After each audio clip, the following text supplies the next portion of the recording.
Students from Mira Loma High School have gone back in time and recreated life as it was in the 1950s. So they call the event Pleasantville. Mr. Ryan Nelson is there. He's getting all the details this morning. This is back in the 1900s. Yes, the 1900s is what the kids are calling it. And they've transformed this entire gym into the 1950s, which I thought was super cool. And this is all a part of a history project. They've even got some vintage Disneyland tickets that I'm holding right here in my hand, which is super cool, again, from the 50s. But this wouldn't be possible without wonderful teachers like Jason here. Jason, this is phenomenal. This is super cool and a great way to learn about history. Whose idea was this? So this is a project that's been happening for several years. We originally had a big event that we called Gatsbyville, where we looked at the 1920s. About a decade ago, we transitioned this to a focus on the 1950s. We call it Pleasantville. And what's great about it is that it's really just all student run. So we give them direction, we give them the ideas, and they run with what they have based on their knowledge of 1950s history and culture and the things that they've learned throughout the school year. Wonderful. And again, they're super excited to be here. They're dressed up to play the part. Where do you find clothes from the 50s? That's a great question. Typically, they raid my closet. No, they're doing research. There's plenty of great sites out there, and there are stores locally in town that they could rent stuff.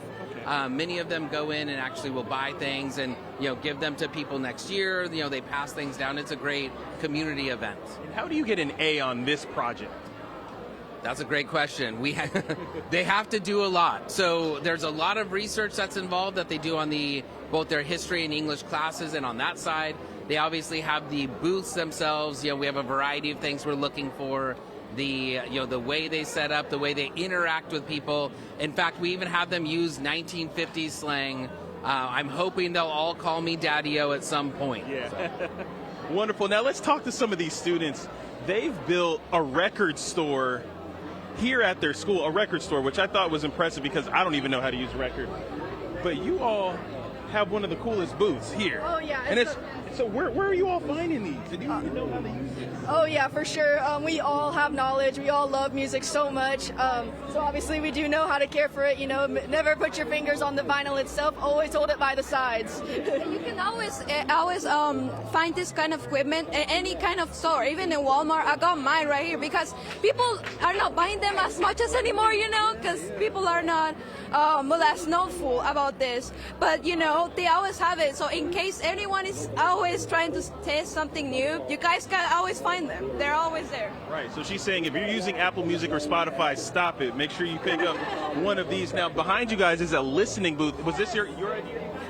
It was semi my idea.